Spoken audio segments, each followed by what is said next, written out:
दिनैनि हाबाफारियै जे आं बेखौनो बुंनो सानदों 32 सेकेन्ड मोनसे फर्मार एनडिएफबीनि मोनसे मार्चेस डे बे मार्चेसखौ जों दिनै फालिनाय जादों आरो जिहेतु बे जोंनि बिथांमोनहा जे मार्चेसासो जाहैबाय जिहेतु गोबाव सम आन्दलनाव बा जरित थाबोनानै बा इनिमिजों फाइट खालामनानै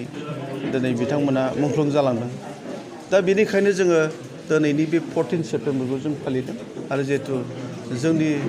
बिथांमोना जे थै जिउ होनानै बर' माहारिनि थाखाय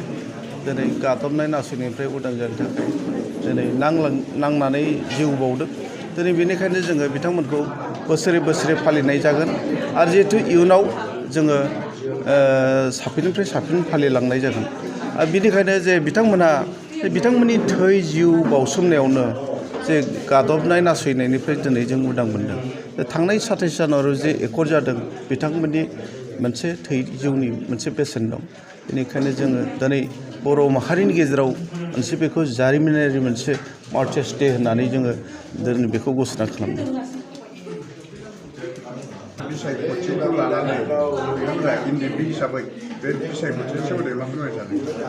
एक्सुअली आङो एक्स एनडिएफबी हिसाबै जे थांनाय जे 27 जानुवारियाव जे एकर्ड जादों एकर्ड जाखांनायनि उनावथ' जोङो एनडिएफबीखौ जों बेन खालामबाय डिसबेन्ड खालामबाय जिहेतु जोङो ले डाउन खालामनानै डिसबेन्ड खालामबाय बिनि उनावहायथ' जोंहा जे बिटिआरखौ जों एकर्ड खालामनानै लाबोबायब्ला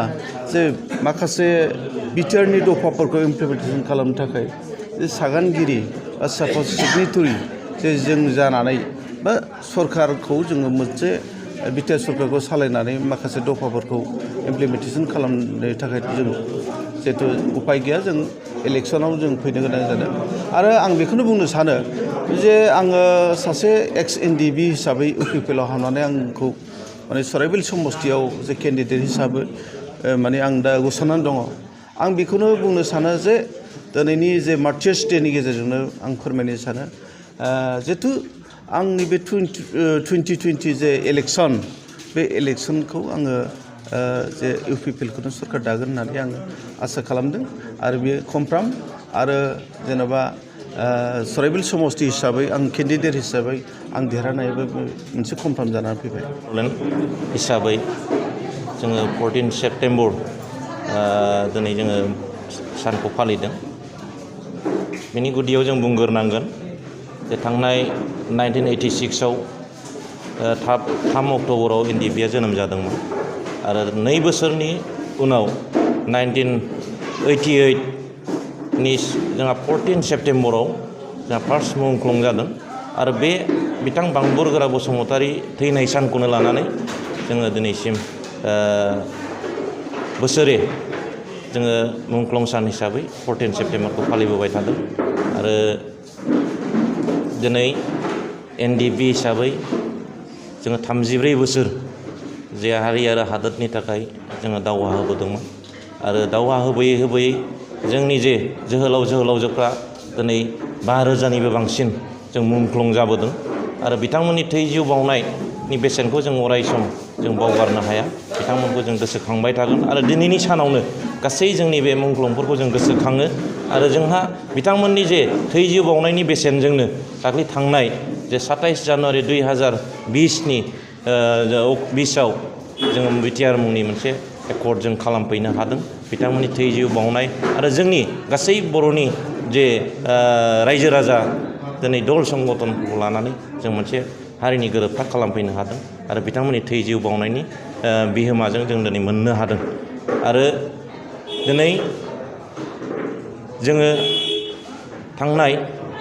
2027 बा 2020 नि जे 27 जानुवारियाव जे एकर्ड जालांबाय बिनि उनाव जों दिनै आफाद हिसाबै एनडिएफबी हिसाबै जोङो डिसबेन्ड खालामदों जोङो 2020 नि 10 मार्चआव एनडिएफबीखौ जों सिफायदों आरो बिनि उनाव जों दिनै साफा एक्स एनडिएफबी हिसाबै दिनै खामानि मावदों आरो दिनै 14 सेप्टेम्बरखौ जोङो एक्स एनडिएफबि हिसाबैनो दिनै फालिदों। दिनै गसाइगाव नि जे बारलिमारि जे स्कुलनि जे लांगोनायाव जों दिनै बेखौ फालिदों। दिनै बेयावल' फालियाखै, बे दुलाराय जोंनि बे माबायावनो मा होनो बिटिसियावनो बिटिआर ओनसोलावनो जोङो दिनै खन्द' खन्द' हयथ' गिदिरै खालामनो हायाखैब्लाबो जों फिसा फिसायैनो दिनै फालिबोदों। बुंनो थाङोब्ला जोंनि वेस्टार्न जननि जे खुमगुरि केम्पआवबो जोङो बेखौ एक्स एनडिएफबि हिसाबैनो दिनैनि मुंख्लं सानखौ फालिनाय जादों। आरो दिनै गसाइगाव जे जिल्ला जे एक्स एनडिएफबि एस'सिएसन हिसाबै बिथांमोना दिनैनि जे नैबे गसाइगावआवबो अर्गानाइज खालामदों। आरो बे अर्गानाइजनि गेजेरजोंनो जोंबो दिनै बाहागो लानानै